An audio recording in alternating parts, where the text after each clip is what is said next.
हम जब भी चार्ट एनालिसिस करते हैं तो हमारे सामने काफी टाइम इस तरह का कैंडल स्टिक आते रहते हैं जिसमें रियल बॉडी छोटा रहता है और लोअर वीक बॉडी के कंपैरिजन में काफी लंबा होता है। अगर ये कैंडल चार्ट के ऊपर बन जाए तो हम बाय करने के लिए सोचते हैं क्योंकि हमें पता है कि ये कैंडल को हैमर कैंडल बोलते हैं और हैमर कैंडल ट्रेडिंग रूल्स के अकॉर्डिंग चार्ट के ऊपर ये बनते ही हमें बुलिश सिग्नल जनरेट होता है, मतलब इसके बाद प्राइस ऊपर जाने का चांस रहता है। बस इतना ही नॉलेज के ऊपर बेस करके हम इस कैंडलस्टिक बनते ही बाय डिसीजन ले लेते हैं और इससे ज्यादातर टाइम हमारा स्टॉप लॉस ही हिट होते रहते हैं। और ऐसा होने का दो कारण है। फर्स्ट, हम इस कैंडलस्टिक का असली मतलब समझे बिना ही इसका रूल्स को याद करके ट्रेड करते रहते हैं।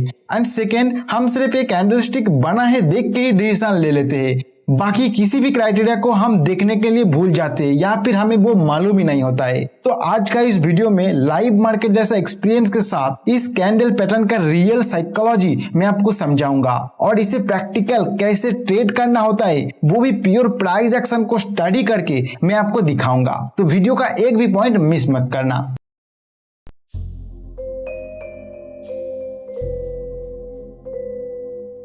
तो चलिए हम कुछ एग्जाम्पल लेते हैं और उस एग्जाम्पल के थ्रू इस कंसेप्ट को समझने की कोशिश करते हैं। तो अभी आपके सामने टाटा मोटर्स का 1 day time frame chart open है। तो इसमें आप देखोगे कुछ टाइम से प्राइस नीचे आ रहा था और एक लो बना के फिलहाल ये ऊपर जा रहा है। मतलब आप यहाँ पे कह सकते हो कि ये डाउन साइड प्राइस जा रहा है और अभी थोड़ा ये पुल बैक किया है। तो फिर क्या होता है आप देखिए यहाँ पे, तो यहाँ पे आप देख सकते हो एक हैमर कैंडल बना दिया, मतलब इसका एक बहुत ही लंबा लोअर साइड है और एक छोटा रियल बॉडी है। तो इसी को हैमर कैंडल कहा जाता है, आप जानते हो। तो एज ए बिगिनर आप इस कैंडल को देख के कह सकते हो कि एक बुलिश सिग्नल जनरेट कर रहा है और यहाँ पे बाय करना चाहिए, लेकिन ऐसा नहीं है। इसको देख के ही आपको पहले क्लियर होना चाहिए कि इस कैंडल का मतलब क्या है। ये पहले सबसे पहले आपको क्लियर होना चाहिए, फिर जाके आगे का प्रोसेस होगा। तो मैं इसका जो साइकोलॉजी इस कैंडल का, तो उसको आपको इजी वे में समझने की कोशिश करता हूँ। फिर आगे इसमें किस तरह बाय डिसीजन लेना चाहिए था या नहीं लेना चाहिए था वो भी डिस्कस करेंगे। तो मैं इसको थोड़ा जूम कर लेता हूँ ताकि आपको इजीली इसको दिखाई दे। तो आप देख सकते हो कि प्राइस यहाँ पे ओपन हुआ था इस कैंडल में, फिर क्या हुआ, फिर यहाँ पे सेलर ज्यादा हावी हो गया। मतलब क्या है, यहाँ पे सप्लाई ज्यादा आ गया इस जगह पे। जैसे ही सप्लाई ज्यादा आ गया तो प्राइस इस तरह नीचे आया और यहाँ पे एक लो बनाया। तो एक चीज सोचिए, अगर मार्केट में सप्लाई आ रहा है, मतलब सेलर सेल करने के लिए आ रहा है और प्राइस नीचे गिर रहा है, इसका मतलब क्या? इसका मतलब जो बायर है वो इस प्राइस एरिया में प्राइस को सस्टेन नहीं कर पा रहा है, मतलब वो उतना क्वांटिटी में बाय नहीं कर पा रहा है जितना क्वांटिटी में सेलर यहाँ पे सेल करना चाह रहा है, इसलिए तो प्राइस गिर रहा है नीचे। फिर क्या होता है, एक ऐसा टाइम आता है जहां से बायर भी, जो भी सेलर यहाँ पे सेल करने के लिए आ रहा है, बायर उतना क्वांटिटी यहाँ पे बाय कर रहा है और ज्यादा एग्रेसिव होकर बाय कर रहा है। मतलब सेलर जितना क्वांटिटी सेल करना चाह रहा है जिस भी प्राइस में, वो बाय करने के लिए राजी है। इसीलिए तो प्राइस धीरे धीरे ऊपर गया और एक पॉजिटिव कैंडल बना के क्लोज कर गया। तो इसका मतलब है ये जो एरिया है, इस एरिया में एक टाइम पे सेलर प्राइस को कंट्रोल करके नीचे लेके आया, लेकिन अंत तक जो बायर है वो बायर इस एरिया में प्राइस को कंट्रोल करके ऊपर लेके गया। मतलब इस एरिया को बायर रिजेक्ट कर दिया। जो भी सेलर प्राइस यहाँ पे सेल करने के लिए आया था, बायर पूरी तरह से उसमें एग्रेसिव होकर बाय करके ऊपर लेके चला गया। तो ये एक रिजेक्शन एरिया।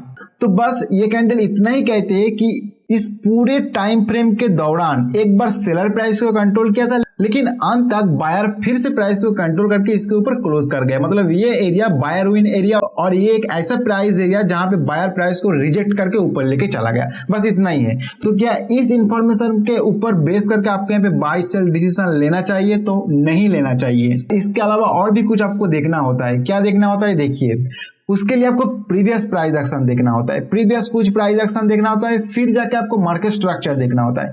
तो प्रीवियस कुछ प्राइस एक्शन हम देख लेते हैं। देखिए, प्राइस इस जगह से नीचे आ रहा था, मतलब एक डाउन ट्रेंड में था।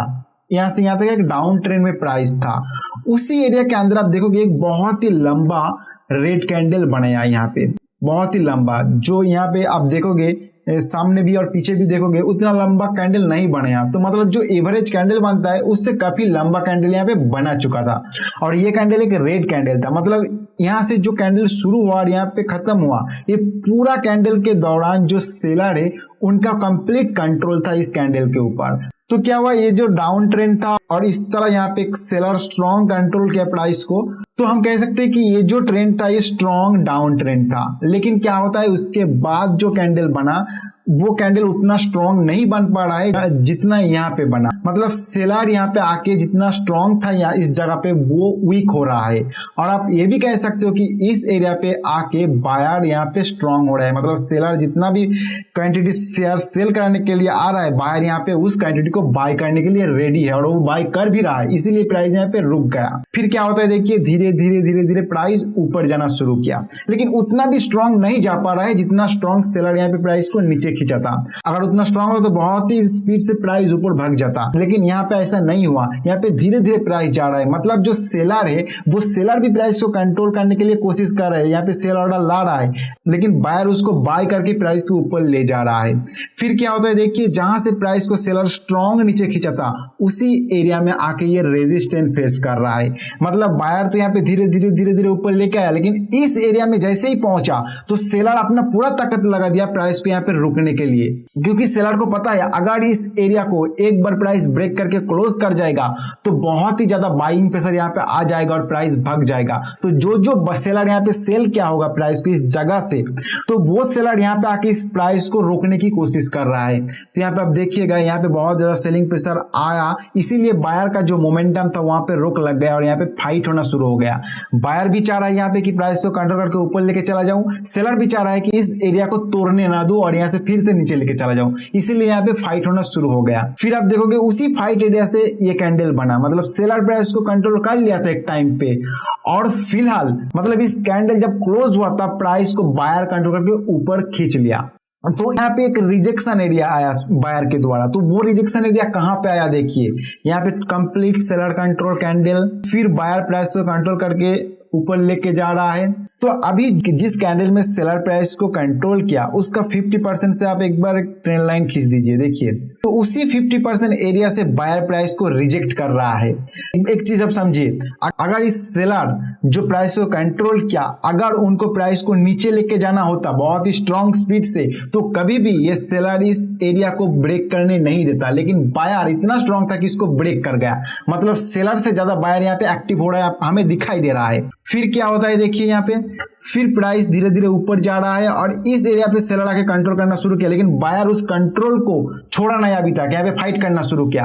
फिर सेलर अपना ताकत लगाता है और प्राइस को नीचे लेके चला जाता है, इसका 50% का नीचे भी लेके चला जाता है, लेकिन अंत तक बायर फिर से प्राइस को कंट्रोल करके इसके ऊपर लेके आ गया। मतलब 50% को स्ट्रांगली बायर कंट्रोल कर रहा है और इसीलिए यहाँ पे चांस है कि प्राइस इस जगह को ब्रेक करके ऊपर चला जाएगा, क्योंकि बायर में अभी इसका जो स्ट्रेंथ है वो इस कैंडल से हमें दिखाई दे रहा है। एंड सेकेंड चीज आप देखिए, ये यहाँ पे जो प्राइस एक्शन बना है, यहाँ पे इस तरह का अगर मैं ट्रेंड लाइन खींच दूं और यहाँ पे जो फाइट हुआ है इसमें इस तरह का अगर ट्रेंड लाइन लगा दूं तो एक पोल एंड फ्लैग पैटर्न हमें बनते हुए दिखाई दे रहा है। और वो कहां पे बन रहा है, वो जो सेलर कंट्रोल कैंडल है उस कैंडल का जो अपसाइड का ट्रेंड लाइन है उस जगह पे जाके बन रहा है। मतलब उस जगह पे आके बायर प्राइस को अपना कंट्रोल में करने के लिए पूरी तरह से कोशिश कर रहा है। तो यहां से चांस है कि प्राइस ऊपर जा सकता है। तो ये तो गया रिसेंट प्राइस एक्शन के अकॉर्डिंग। अभी हम थोड़ा ब्रॉड प्राइस एक्शन देखते हैं और उसके अंदर देखते हैं कि कोई पॉजिटिव साइन हमें मिल रहा है क्या नहीं। तो यहाँ पे आप देखिए प्राइस एक डाउन ट्रेंड में था, फिर यहाँ पे एक लो बनाया, फिर थोड़ा ये पुल बैक किया, फिर ये नीचे आया, फिर ये एक लोअर लो बनाया, फिर ये थोड़ा पुल बैक किया, फिर नीचे आया, लेकिन इस बार जो लो है इस लो को ब्रेक नहीं कर पाया, एक हायर लो बना दिया। मतलब ये जो डाउन ट्रेंड है इसमें अभी इस जगह से एक पॉजिटिव साइन हमें दिखाई दे रहा है कि बायर यहाँ पे एक्टिव हो रहा है और चांसेस है कि ये जो डाउन ट्रेंड है ये डाउन ट्रेंड अभी रिवर्स हो रहा है। इस चीज का हमें इंडिकेशन मिल रहा है। तो इस तरह का प्राइस एक्शन से हमें लग रहा है कि प्राइस यहाँ से थोड़ा ऊपर जा सकता है। तो यहाँ पे ये बाइंग डिसीजन सही है और यहाँ पे बाई किया जा सकता है। तो हमारा स्टॉप लॉस कहाँ पे होना चाहिए, तो स्टॉप लॉस हमेशा आपको एक सेफ जोन में रखना है। तो सेफ जोन यहाँ पे कैसे होगा वो भी आपको प्राइस एक्शन देखना होगा। तो देखिए इसका जो लो है इस लो के नीचे आपका एटलीस्ट जो आपका स्टॉप लॉस है उसको रखना है, क्योंकि देखिए सेलर प्राइस को कंट्रोल करके इस लो तक लेके आया और वहां से बायर प्राइस को खींच लिया। तो अगर प्राइस को इसके नीचे जाना होगा तो इसका लो को एक बार क्रॉस करके तो नेगेटिव हो जाएगा। तो इसका लो के नीचे आपको अपना स्टॉप लॉस रखना होगा। टारगेट के लिए आपको प्रीवियस प्राइस एक्शन को देखना होगा। तो प्रीवियस प्राइस एक्शन को कैसे देखना होगा कि कहां पे बायर और सेलर का फाइट हुआ था।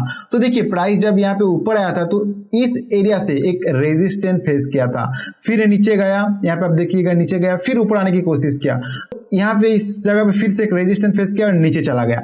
तो प्राइस अगर इस एरिया में आएगा तो फिर से एक रेजिस्टेंस यहाँ पे मिल सकता है, प्राइस को यहाँ पे रेजिस्टेंस मिल सकता है। तो यहाँ तक आप अपना टारगेट रख सकते हो, लेकिन ये कोई फिक्स टारगेट नहीं है। जैसे जैसे प्राइस एक्शन बनेगा उसके अकॉर्डिंग आपको निकलना होगा। अगर यहाँ पे आके स्ट्रॉन्ग बुलिश कैंडल बन रहा है तो आपको निकलना नहीं है, उस टाइम आपको ट्रेलिंग स्टॉप लॉस का यूज करना होगा। तो हम देखते हैं आगे प्राइस एक्शन में क्या हुआ था। तो देखिए हमारा जो यहाँ पे टारगेट था उसी एरिया को टच करके फिर से प्राइस नीचे जाने की कोशिश कर रहा है। तो आप चाहे तो यहाँ पे एग्जिट कर सकते हो, लेकिन अगर आपको लगे कि यहाँ पे प्राइस और भी ऊपर जा सकते हो तो आप ट्रेलिंग स्टॉप लॉस का यूज करना चाहिए था आपको। किस तरह ट्रेलिंग स्टॉप लॉस यूज करना चाहिए, देखिए आपका स्टॉप लॉस था यहाँ पे।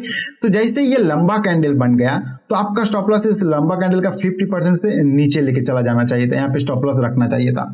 तो हम आगे देखते प्राइस एक्शन में क्या हुआ था। तो आप देख सकते हो उसके ऊपर फिर से प्राइस ऊपर चला गया और कहां से ये नीचे आ रहा है, फिर से प्रीवियस प्राइस एक्शन को देखिए, इस जगह से प्राइस को नीचे खींचा गया था। तो ये एक रेजिस्टेंस एरिया और उसी रेजिस्टेंस एरिया से जाके फिर से प्राइस को नीचे खींचा जा रहा है। तो यहाँ पे भी आपका सेकंड टारगेट हो सकता था।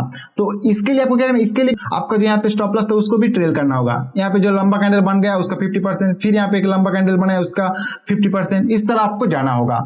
तो हमारा जो मेन यहाँ पे कंसेप्ट है कि एक कैंडल को कैसे ट्रेड करें, जो कि एक हैमर कैंडल कहा जाता है, उसको कैसे ट्रेड करें।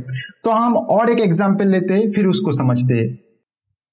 तो अभी आपके सामने देखिए निफ्टी 50 का चार्ट है। तो इसमें जो लेटेस्ट कैंडल आपको दिखाई दे रहा है इसमें भी वो हैमर कैंडल बनाया, लेकिन इसका जो रियल बॉडी हो रेड कलर का। देखिए रेड कलर हो या ग्रीन कलर है उससे आपको कोई मतलब नहीं है, आपको सिर्फ इसका साइकोलॉजी को समझना होगा। मतलब बायर और सेलर यहाँ पे क्या कहना चाह रहा है या फिर क्या कर रहा है उसे आपको समझ में आना चाहिए। तो देखिए यहाँ पे क्या हुआ था, प्राइस एक अप ट्रेंड में था, फिर एक रेंज में फंस गया। आप देखोगे एक रेंज में फंस गया, उसी रेंज में ये कैंडल बना हुआ है। मतलब क्या है, अब देखिए कि प्राइस को सेलर कंट्रोल करने की कोशिश किया और इस रेंज के नीचे भी लेके आ गया, लेकिन अंत तक बायर प्राइस को कंट्रोल करके ऊपर क्लोज कर गया। मतलब एक पॉजिटिव साइन है इसमें दिखाई दे रहा है। और ये एरिया एक रिजेक्शन एरिया है बायर के द्वारा, मतलब इस एरिया में आके बायर स्ट्रांग हो रहा है। तो अभी आपको प्रीवियस प्राइस एक्शन को देखना होगा। तो रिसेंट प्रीवियस प्राइस एक्शन में भी आपको उतना स्ट्रांग नजर नहीं आ रहा है कि बायर बहुत ही स्ट्रांग इसमें कंट्रोल किया, क्योंकि देखिए यहाँ पे एक चॉपी टाइप का मार्केट हो गया, कभी बायर कंट्रोल कर रहा है, कभी सेलर, कभी बायर कभी सेलर। तो उतना स्ट्रांग नहीं है यहाँ पे बायर। तो उस एरिया में आके बायर यहाँ पे रिजेक्ट कर रहा है, तो आपको यहाँ पे तुरंत बाइंग डिसीजन नहीं लेना है। भले ही इसमें एक बायर रिजेक्शन कैंडल आया है, फिर भी आपको यहाँ पे वेट करना है और देखना है प्राइस एक्शन को कि किस तरह आगे का बिहेवियर होता है बायर के द्वारा। तो हम आगे देखते हैं इसमें क्या हुआ था। तो फिर आप देखिएगा आगे धीरे धीरे प्राइस ऊपर जा रहा है, लेकिन जो ऊपर जा रहा है और कैंडल जिस तरह बन रहा है उसमें उतना स्ट्रांग हमें नहीं दिखाई दे रहा है कि एक स्ट्रांग बुलिश कैंडल बनाया, मतलब बायर प्राइस को अच्छी तरह से कंट्रोल कर रहा है, ऐसा नहीं दिखाई दे रहा है। लेकिन ये ऊपर जा रहा है, इतना हमें मालूम पड़ रहा है प्राइस एक्शन को देख के। तो हम यहाँ पे बाइंग नहीं करना है, क्योंकि हमें एक स्ट्रॉन्ग कंफर्मेशन चाहिए, क्योंकि ये एक बहुत ही लंबा एक रेंज है जहां पे प्राइस फंसा हुआ था। तो यहाँ पे सेलर भी ट्राई करेगा कि प्राइस को यहाँ से नीचे खींचा जाए, तो हमें एक स्ट्रॉन्ग कंफर्मेशन चाहिए। तो उसके लिए हमें और भी प्राइस एक्शन को देखना होगा। तो फिर देखिए यहाँ पे आके क्या हुआ, यहाँ पे एक स्ट्रॉन्ग बुलिश कैंडल बना गया और जो रेंज था उस रेंज का हाई को भी क्रॉस करके ऊपर क्लोज कर गया। तो हमें यहाँ पे कंफर्मेशन मिल रहा है कि यहाँ पे बाय किया जा सकता है, क्योंकि हम प्राइस एक्शन को यहाँ से देख रहे हैं और यहाँ से हमें पता चल रहा है कि बायर प्राइस को कंट्रोल कर रहा है। यहाँ पे पहले रिजेक्ट किया, फिर धीरे धीरे धीरे ऊपर ले जा रहा है, लेकिन हमें कंफर्मेशन नहीं मिल रहा था और इस जगह पे आकर हमें कंफर्मेशन मिल चुका है। तो इसमें अभी बाय डिसीजन लिया जा सकता है, यहाँ पे बाय किया जा सकता है।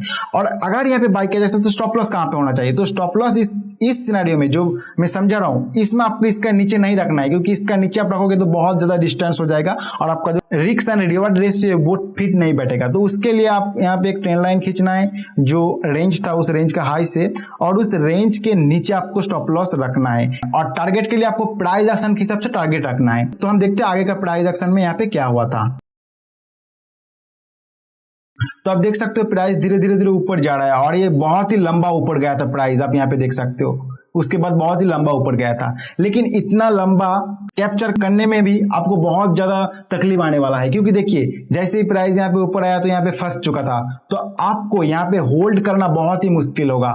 तो उसके लिए भी आपको प्राइस एक्शन देखना होगा कि इस जगह पे जो प्राइस फंसा हुआ है प्रीवियस जो प्राइस एक्शन के उसको देखना होगा। आपको ये देखना होगा कि उस एरिया में, इसी एरिया में क्या वो पहले वहां पे फंसा हुआ था प्राइस, अगर फंसा हुआ था तो ये जो टाइम फ्रेम है, इस टाइम फ्रेम को आपको नीचे का टाइम फ्रेम में जाना होगा। जैसे ये 1 डे का है तो आपको 1 आवर में चला जाना है और वहां पे आपको प्राइस एक्शन देखना होगा। अगर यहाँ पे बायर प्राइस को कंट्रोल कर रहा है, दिखाई दे रहा है 1 आवर में, तो आपको यहाँ पे ट्रेलिंग स्टॉप लॉस यूज करके यहाँ पे बने रहना है। तो देखिए आप फिर से यहाँ पे ऊपर गया, फिर यहाँ पे नीचे आया, तो मेरे हिसाब से ये जो गैप डाउन ओपन हुआ इस तरह का ये, तो आप यहाँ पे आपका स्टॉप लॉस हिट हो जाता अगर आप ट्रेलिंग स्टॉप लॉस का यूज करते।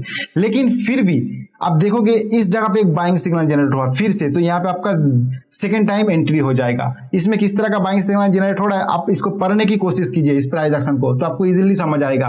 देखिएगा यहाँ पे प्राइस को कंट्रोल किया, नीचे लेके आएगा, फिर सेलर बहुत ज्यादा अग्रेसिव हो गया, यहाँ पे गैप डाउन ओपन किया, लेकिन उसके बाद सेलर और यहाँ पे अग्रेसिव नहीं हो पाया और वहां से प्राइस को बायर कंट्रोल करके ऊपर लेके आया और उसी एरिया में आप देखोगे जहां से प्राइस को सेलर कंट्रोल किया था, उसी एरिया में आके बायर एक स्ट्रॉन्ग कैंडल बनाता है और उसके ऊपर जाके क्लोज करता है, तो ये एक बाइंग सिग्नल जनरेट होता है। तो फिर से आप यहाँ पे बाई कर सकते थे। तो उसके आगे आप देखोगे प्राइस किस तरह यहाँ पे ऊपर गया, आप देख सकते हो यहाँ पे। तो इसी तरह आपको चार्ट को पढ़ना है, कैंडल स्टिक को पढ़ना है, फिर मार्केट स्ट्रक्चर को देखना है और उसके बेस पर आप बाइंग सेलिंग जो डिसीजन होता है उसको लेना होता है। कि कोई भी कैंडल को, जैसे ये कैंडल मैंने बताया हैमर कैंडल, सिर्फ इसको देख के बाई सेल डिसीजन लेना एक गलत काम है और ऐसा करोगे तो आपका जो स्टॉप लॉस है वो हमेशा हिट होता रहेगा। क्योंकि देखिए कोई इंडिविजुअल कैंडल के ऊपर अगर आप ट्रेड करते हो तो वो कभी भी आप सक्सेस नहीं मिल पाएगा। वो इंडिविजुअल कैंडल आपको क्या कह रहा है, उसका साइकोलॉजी को आपको पढ़ना होगा, फिर वो साइकोलॉजी कहां पे बन रहा है, चार्ट के ऊपर कहां पे बन रहा है उसको देखना होगा, उसका थोड़ा रिसेंट कैंडल को देखना होगा कि उसका बिहेवियर क्या है, बायर और सेलर किस तरह उसमें ट्रेड किया है उसको देखना होगा, फिर जाके आपको कोई डिसीजन लेना होगा कि हमें यहाँ पे बाय करना है या सेल करना है, तो ही जाके आप एक सक्सेसफुल ट्रेडर बन पाओगे। और ये चीज एक दिन में नहीं आएगा, ये बहुत ज्यादा प्रैक्टिस करना होगा। जिस तरह मैं आपको पढ़ना सिखा रहा हूँ जो कैंडल स्टिक, उस तरह आप पढ़ने की कोशिश कीजिए, कैंडल को पढ़िए, चार्ट को पढ़िए, तो आपको एक हैबिट बनेगा और आपका जो एक्सपीरियंस हो वो भी बढ़ता हुआ जाएगा। तो आप देखोगे आप इजीली पढ़ पाओगे, किसी भी चार्ट को आपके सामने अगर आएगा तो उसको आप इजीली पढ़ के कोई भी डिसीजन ले पाओगे। तो आशा करता हूं जो हैमर कैंडल का पढ़ने का जो तरीका मैंने आपको दिखाया वो आपको समझ में आया। अगर अलग अलग चार्ट को आपको दिखाया जाए और उसके अंदर अगर हैमर कैंडल आ रहा है तो उसको पढ़ने की कोशिश कीजिए, तो ही आपको एक्सपीरियंस आएगा और आप समझ पाओगे। अगर इस वीडियो के अंदर कोई भी क्वेश्चन अगर आपका मन में आ रहा है कि ये मुझे समझ में नहीं आया कि ऐसा सिनेरियो होगा तो हम क्या कर सकते, तो हमें कमेंट सेक्शन में आप पूछ सकते हो, हम उस कमेंट का जरूर रिप्लाई करेंगे। तो इस वीडियो में फिलहाल इतना ही, मिलते हैं नेक्स्ट वीडियो में।